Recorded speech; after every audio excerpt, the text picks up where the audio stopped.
दिल्ली की धर्म संसद में कई बड़े ऐलान हो रहे हैं। संतों की मंच पे योगी नहीं है, पर सारी कहानी योगी ने शुरू की है। इसीलिए भारत में चल रहे विशाल धर्म संसद का प्रसारण पाकिस्तान में भी देखा जा रहा है। देवकी नंदन ठाकुर महाराज के साथ मथुरा से लेकर काशी तक के संतों का जमावड़ा लगा है। एक मांग है, हिंदू राष्ट्र हमारा और सनातन रक्षा बोर्ड का गठन होना चाहिए। ये सब कुछ दिल्ली की इस धर्म संसद में तय नहीं होता दिखाई दे रहा है। धर्म संसद में क्या हुआ ये आपको बताएं, उसके पहले आप समझिए कैसे लोकसभा चुनाव के बाद प्रधानमंत्री मोदी और मुख्यमंत्री योगी के साथ आरएसएस ने मिलकर इसकी पूरी भूमिका तैयार की। आंध्र सरकार में डिप्टी सीएम पवन कल्याण पीएम मोदी के बेहद खास नेता माने जाते हैं। कुछ दिनों पहले ही उन्होंने मंदिर के प्रसाद की घटना के बाद सनातन रक्षा बोर्ड की मांग पहली बार की। उसके बाद सनातन बोर्ड की मांग देश भर में होने लगी। अब देखिए दिल्ली की धर्म संसद में कैसे नए भारत की नींव रखी जा रही है। योगी आदित्यनाथ ने एक तरफ नारा दिया, बटेंगे तो कटेंगे। उन्हीं दिनों पवन कल्याण ने नारा दिया, सनातन बोर्ड नहीं तो कुछ भी नहीं।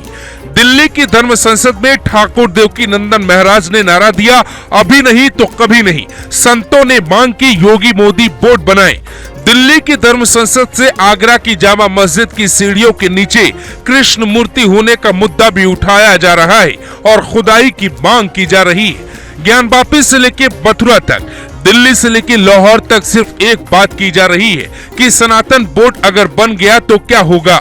वक्फ बोर्ड की तरह सनातन बोर्ड की मांग नहीं की जा रही है। सनातन बोर्ड कैसा होगा, कैसे हिंदुओं की रक्षा होगी, ये सब कुछ धर्म संसद में ही बताया जाता है। नेतृत्व कर रहे विद्वान कथावाचक देवकी नंदन ठाकुर महाराज जी जो कहते हैं, जरा वो सुनिए।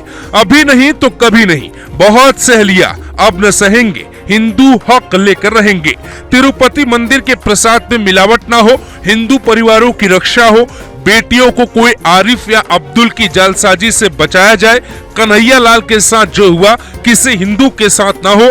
हिंदू राष्ट्र की मांग, हिंदुस्तान में सनातन बोर्ड को उतनी पावर दी जाए जो पावर किसी सरकारी संस्थान के पास होती है। राम मंदिर तो अभी झांकी है, मेरा काशी और मथुरा अभी बाकी है। भारत को सनातन रक्षा बोर्ड क्यों चाहिए, इसकी चर्चा शुरू होती है बांग्लादेश की तस्वीरों के साथ। दरअसल जब बांग्लादेश में शेख हसीना की सरकार गई और उसके बाद बांग्लादेश में जो कुछ होता है वो सबने देखा। मसला गंभीर था, लेकिन उसके बावजूद हमारे देश के नेताओं ने कुछ भी नहीं कहा। वहाँ अल्पसंख्यक रह रहे हिंदुओं का बचाव करने कोई नहीं उतरा। योगी आदित्यनाथ ने सबसे पहले मसला उठाया, उसके बाद संत मैदान में कूद गए। पंडित धीरेन्द्र शास्त्री भी उसी लड़ाई में आ गए। वहीं से तय हो गया कि सनातन रक्षा बोर्ड की मांग भारत में होगी। महाराष्ट्र में वो वैसे कहते हैं कि उन्होंने अपने छोटे भाई अकबरुद्दीन को रोक रखा है। इसका मतलब क्या है? योगी आदित्यनाथ ने हिंदुओं को एक करने की जिम्मेदारी उठाई। संतों ने खुल के मंच साझा किया। पीछे से पूरा इकोसिस्टम प्रधानमंत्री नरेंद्र मोदी का सपोर्ट कर रहा है और पूरी कहानी आरएसएस द्वारा ही लिखी जा रही है। विपक्षी पार्टी जाति का नारा दे रही थी, बीजेपी ने नारा दिया, बटेंगे तो कटेंगे।